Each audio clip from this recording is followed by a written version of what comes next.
दूसरा राजा की किताब 3 अध्याय को हम पढ़ेंगे और वहाँ ऐसी ही अद्भुत बातें लिखी गई हैं। याद रखें, वहाँ पर पीने के लिए पानी नहीं था।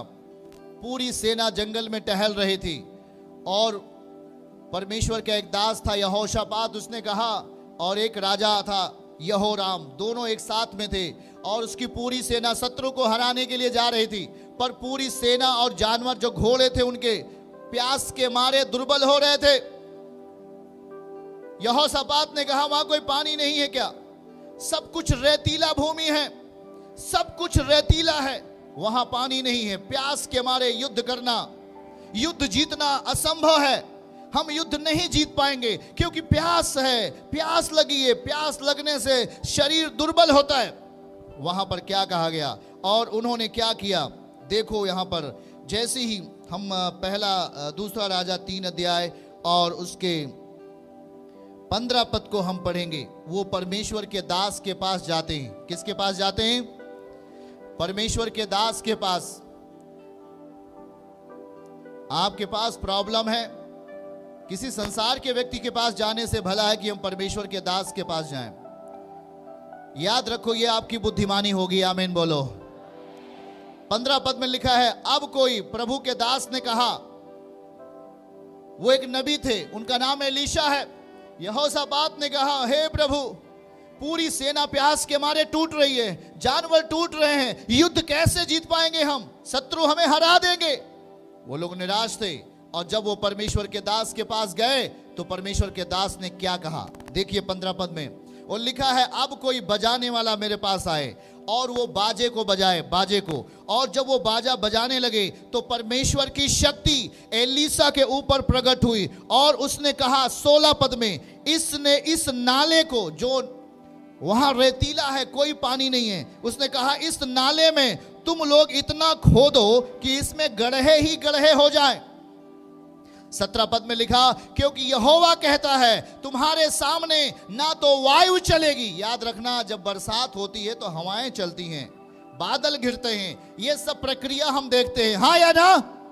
अरे भाई, जब मौसम बनता है तो हवा चलता है कि नहीं चलता? चलता है कि नहीं चलता?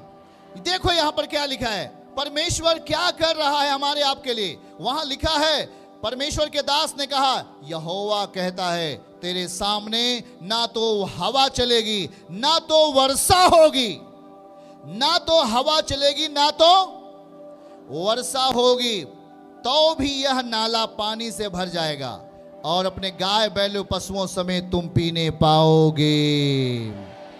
हालेलुया, पीने पाओगे। 18 पद में क्या लिखा है? चौंक जाओगे आप। प्रभु कह रहा है, इसको हल्की सी बात जानकर यहोवा मोआब को तुम्हारे हाथ में कर देगा। ये परमेश्वर के लिए हल्की बात है। हाथ उठा के बोलो, ये खुदा के लिए छोटी बात है, यीशु के लिए छोटी बात है। आमीन।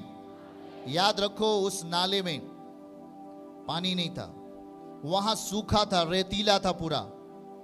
पर जब परमेश्वर के दास के ऊपर पवित्र आत्मा आया, खुदावन बात किया, जैसे अभी आपसे प्रभु बात कर रहा है, और कहा कि ना तो वायु चलेगी, ना हवा चलेगी, ना ही पानी बरसेगा। पर ये पानी आया कहां से?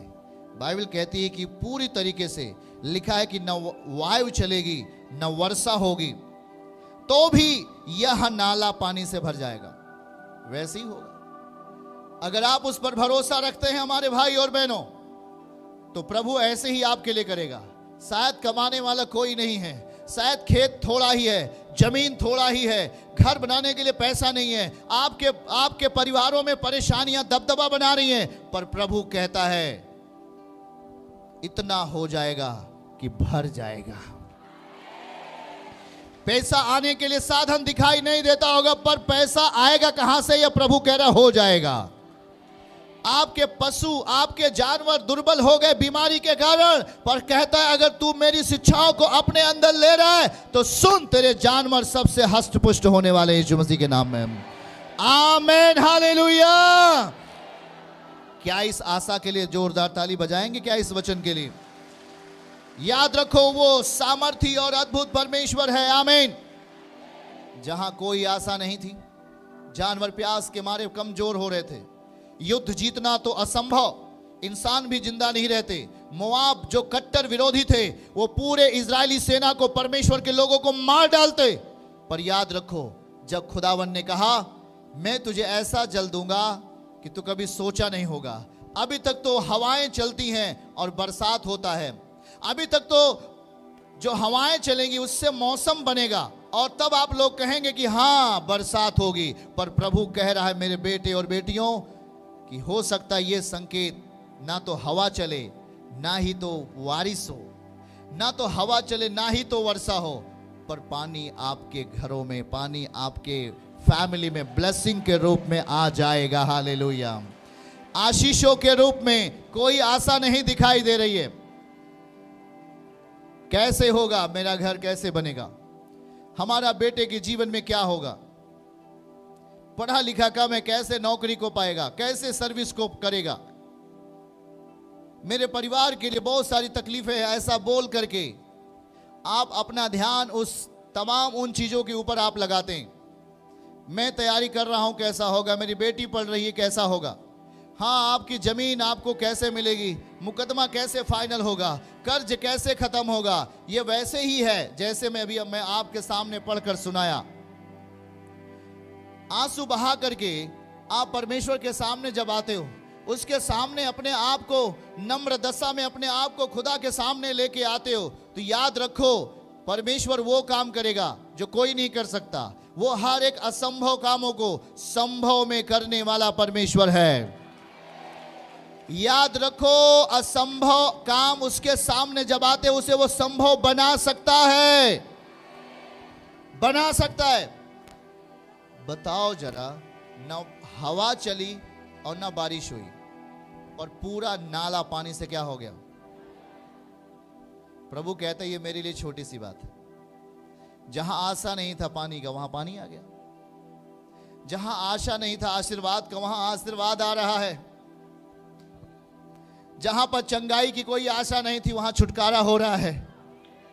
जहां पर कोई भी आशा नहीं थी, मरुभूमि थी, वहां पर अन्न नहीं पैदा हो सकता, मरुभूमि थी, कोई आशा वहां नहीं थी। प्रभु कह रहा है मेरे बेटे बेटियों, भरोसा रखो, वो उसी मरुभूमि पर आपके लिए अच्छी फसल देने वाला है। आमीन। इसको रिसीव करो, वो आपके लिए करेगा। रिसीव करो, वो आपके लिए करेगा। हालेलुया।